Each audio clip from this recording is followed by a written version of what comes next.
আসসালামু আলাইকুম। Commerce tutorials হোমসের পক্ষ থেকে আমি মোহাম্মদ রুবেল সবাইকে জানাচ্ছি আন্তরিক শুভেচ্ছা ও অভিনন্দন। কমার্স টিউটোরিয়ালস হোমসের নিয়মিত প্রক্রিয়ায় আজকের আলোচনা হচ্ছে নবম-দশম শ্রেণীর হিসাব বিজ্ঞানের চতুর্থ অধ্যায়টির নাম হচ্ছে মূলধন ও মুনাফা জাতীয় লেনদেন। আজকে এই অধ্যায়টির গুরুত্বপূর্ণ বিষয়গুলো নিয়ে আলোচনা করব। এই গুরুত্বপূর্ণ বিষয়গুলো হচ্ছে মূলধন ও মুনাফা জাতীয় লেনদেন সহজে চেনার উপায়। অনেক শিক্ষার্থী আছো যারা মূলধন ও মুনাফা জাতীয় লেনদেন চিনতে পারো না। আজকের ভিডিও দেখার পর আশা করি এই সমস্যা সমাধান হয়ে যাবে, তবে এই ভিডিওটি সম্পূর্ণ দেখতে হবে। তাহলে শুরু করা যাক। মূলধন ও মুনাফা জাতীয় লেনদেন কি? একটা ব্যবসা প্রতিষ্ঠান অনির্দিষ্ট কাল ধরে চলবে, এটাই সবার প্রত্যাশা করে, তাই না? আজকে একটা ব্যবসা প্রতিষ্ঠান দেব, এটা দীর্ঘদিন পরিচালনা করব, এই আশা নিয়ে ব্যবসা প্রতিষ্ঠান গড়ে তোলা হয়। ব্যবসা প্রতিষ্ঠানগুলোর মধ্যে অনেক লেনদেন সংগঠিত হয়। এই লেনদেনগুলোকে আবার দুভাগে ভাগ করা হয়। একটি হচ্ছে মূলধন জাতীয় লেনদেন, আর একটি হচ্ছে মুনাফা জাতীয় লেনদেন। আমরা এখন মূলধন জাতীয় এবং মুনাফা জাতীয় লেনদেন কিভাবে চিনব? খুব সহজভাবে এক লাইনের মধ্যে আমরা কিভাবে চিনব তা আমরা দেখব। তাহলে দুটো এখন সংজ্ঞা বলবো। এই সংজ্ঞা দুটো যদি মনে রাখতে পারো তাহলে মূলধন আর মুনাফা জাতীয় লেনদেন চিনতে কোনো সমস্যা হবে না। সংজ্ঞা দুটো হচ্ছে, মূলধন জাতীয় লেনদেন অনিয়মিত লেনদেনকে মূলধন জাতীয় লেনদেন বলে। অনিয়মিত লেনদেনকে মূলধন জাতীয় লেনদেন বলে। অনিয়মিত লেনদেন কি? ব্যবসায়ে যে লেনদেনগুলো সচরাচর হয় না সেটাই হচ্ছে অনিয়মিত লেনদেন। কোন লেনদেনগুলো সবসময় হয় না?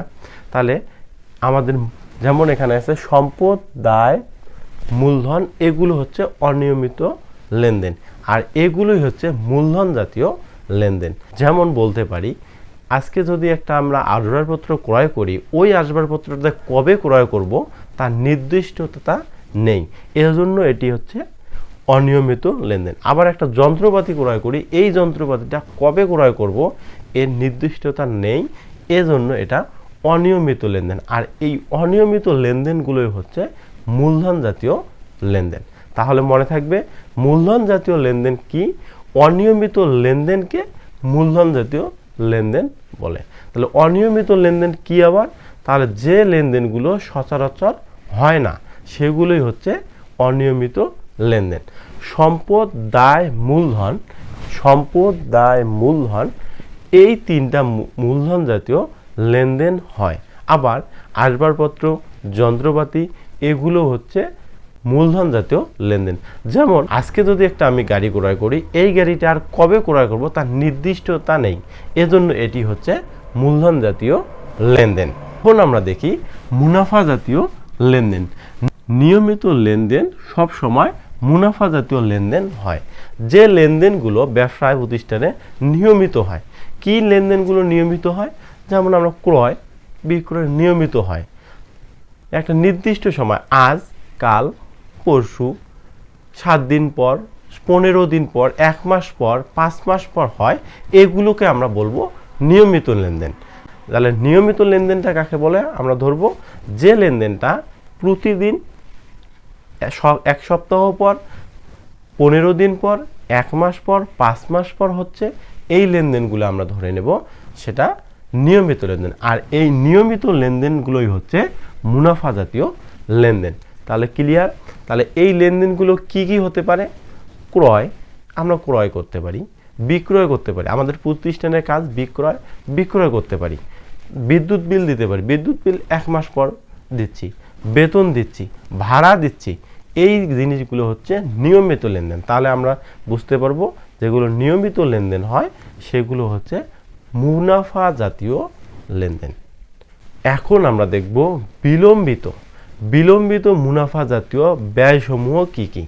তাহলে বিলম্বিত মুনাফা জাতীয় ব্যয়সমূহ কাকে বলে? যে ব্যয়গুলো আজকের দিনে টাকা ব্যয় করছি কিন্তু সামনের দিনগুলোতে এর সুবিধা ভোগ করব। তাহলে বিলম্বিত মুনাফা জাতীয় ব্যয় কি? আজকের দিনে টাকা ব্যয় করছি কিন্তু ভবিষ্যতের দিনগুলোতে এর সুযোগ সুবিধা ব্যয় করব, তাকেই বলা হবে বিলম্বিত মুনাফা জাতীয় ব্যয়। তাহলে তোমাদের বইয়ে বিলম্বিত মুনাফা জাতীয় ব্যয় আছে 3টি।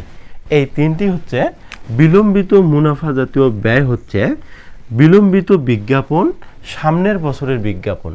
মানে আমরা বিজ্ঞাপনটা সামনের বছর কোথাও কন্ট্রাক্ট করছি, সেখানে আমরা টাকা দিলাম, কিন্তু এই বিজ্ঞাপনটা সামনের বছর থেকে প্রকাশিত হবে। এই তখন না আমার পণ্যটা বিক্রি বেশি শুরু হবে, আমরা সুবিধাটা তখন পরে পাচ্ছি। এটাই হচ্ছে বিলম্বিত বিজ্ঞাপন, যা আমরা ব্যয় এখন করতেছি কিন্তু এর সুবিধাটা অনেক পরে পাচ্ছি। এটাই হচ্ছে বিলম্বিত মুনাফা জাতীয় ব্যয়। আর একটা হচ্ছে নতুন পণ্যের গবেষণা ব্যয়। একটা নতুন পণ্যের, আমাদের প্রতিষ্ঠানে নতুন এক ধরনের পণ্যের জন্য এখন যে গবেষণার জন্য ব্যয় করা হচ্ছে, কিন্তু এর সুবিধাটা আমরা পরবর্তীতে পাবো। এজন্য এই নতুন পণ্যের গবেষণা ব্যয়টা হচ্ছে, এই ব্যয়টা হচ্ছে বিলম্বিত মুনাফা জাতীয় ব্যয়। তাহলে আমরা বিলম্বিত বিজ্ঞাপনটা বুঝলাম যে সামনে আমরা এর সুবিধাটা ভোগ করব, কিন্তু ব্যয়টা এখন করতেছি। আবার নতুন পণ্যের গবেষণার যে ব্যয়টা হচ্ছে, সেটা এখন ব্যয় করতেছি, কিন্তু এর সুবিধাটা আমরা পরে পাবো। এই দুটা হচ্ছে বিলম্বিত মুনাফা জাতীয় ব্যয়। আর একটা হচ্ছে ব্যবসা হস্তান্তর ব্যয়। ব্যবসা হস্তান্তর ব্যয়, এখন আমার ব্যবসাটা আছে চট্টগ্রাম শহরের মধ্যে, এখান থেকে আমরা ঢাকায় ব্যবসাটা নিয়ে যাব। আমার সুবিধার জন্য এই ব্যবসাটা আমার ঢাকায় নিয়ে গেলে দেখা যাবে আমার প্রতিষ্ঠানটা ভালো চলবে। এইখান থেকে চট্টগ্রাম থেকে ঢাকায় নিয়ে যাওয়ার জন্য একটা ব্যয় হবে। এই ব্যয়টার নাম হচ্ছে ব্যবসা হস্তান্তর ব্যয়। এখন ব্যয়টা হচ্ছে, কিন্তু আমরা ভবিষ্যতে এর সুবিধাটা ভোগ করব। এই ব্যয়গুলো হচ্ছে বিলম্বিত মুনাফা জাতীয় ব্যয়। আরেকটা জিনিস তোমাদের না বললে নয়, স্থায়ী সম্পদের সাথে যদি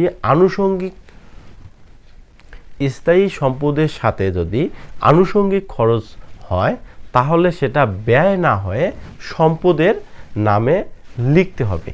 আবার বলতেছি, স্থায়ী সম্পদের সাথে যদি কোনো আনুষঙ্গিক ব্যয় হয়, সেটা ব্যয় না লিখে উক্ত সম্পদের নামে লিখতে হবে। যেমন আমি বলি, একটা আমরা ঢাকায় যন্ত্রপাতি ক্রয় করছি, এটা আমার প্রতিষ্ঠান চট্টগ্রামে নিয়ে যাওয়ার জন্য একটা পরিবহন ব্যয় হবে। এই ব্যয়টা আমরা কোনো ব্যয় না লিখে উক্ত যন্ত্রপাতির নামে লিখব। আবার এটা যদি সংস্থাপনের জন্য খরচ ধরা হয়, সংস্থাপন মানে আমাদের মেশিনটা যেখানে বসায় কাজ করতে হবে, এই ব্যয়টা যদি ধরা হয়, এই ব্যয়টা আমরা আলাদা না ধরে আমরা সেটা ওই যন্ত্রপাতির নামে ধরবো। এটা জিনিস মনে রাখতে হবে। এখন আমি তাহলে মূলধন ও মুনাফা জাতীয় লেনদেন সম্পর্কে আর একটু আলোচনা করতেছি। একটা প্রতিষ্ঠানে যা কিছু ঘটে, সে সকল ঘটনাকে আমরা বলি লেনদেন। এই লেনদেনটাকে দুটা ভাগে ভাগ করা হয়। একটা হচ্ছে মুনাফা জাতীয় লেনদেন, আর একটা হচ্ছে মূলধন জাতীয় লেনদেন। মুনাফা জাতীয় লেনদেন তাহলে আমরা বুঝলাম যে নিয়মিত লেনদেন সব সময় মুনাফা জাতীয় লেনদেন হয়। নিয়মিত যেগুলো লেনদেন হয়, সকল আয় ব্যয় মুনাফা জাতীয় লেনদেন, সকল আয় ব্যয়গুলো মুনাফা জাতীয় লেনদেন। এগুলো যদি প্রাপ্তি হয়, তাহলে সেটা হবে মুনাফা জাতীয় আয়। যদি প্রাপ্তি হয়, আয় হয়, তাহলে সেটা হচ্ছে মুনাফা জাতীয় আয়।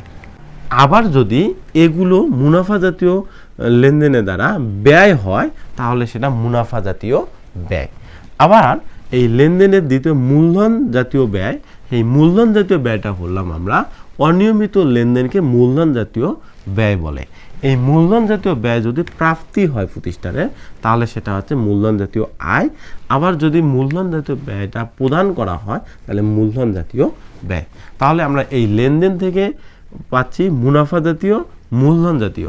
আমরা মুনাফা জাতীয়টা চিনতেছি যে নিয়মিত লেনদেন সব সময় মুনাফা জাতীয় লেনদেন হয়। সকল ব্যয় মুনাফা জাতীয় লেনদেন, সকল আয় ব্যয় মুনাফা জাতীয় লেনদেন। এই মুনাফা জাতীয় লেনদেন যদি প্রাপ্তি হয়, তাহলে সেটা আয় হবে। আর যদি প্রদান হয়, সেগুলো মুনাফা জাতীয় ব্যয় হবে। আবার বলি, মূলধন জাতীয় লেনদেন হচ্ছে অনিয়মিত লেনদেনকে মূলধন জাতীয় লেনদেন বলে। যেমন সম্পদ, দায়, মূলধন জাতীয়।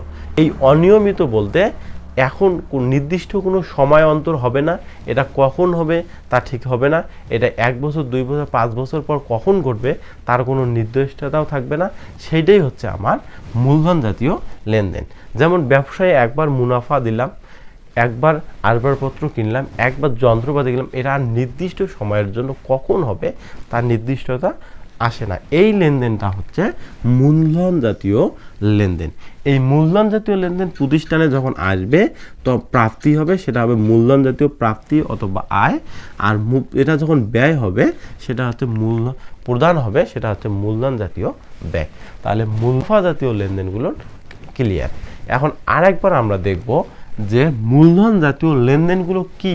অনিয়মিত লেনদেনকে মূলধন জাতীয় লেনদেন বলে। অনিয়মিত, যেটা নিয়মিত হয় না, সচরাচর হয় না, সেইটা হচ্ছে অনিয়মিত লেনদেন।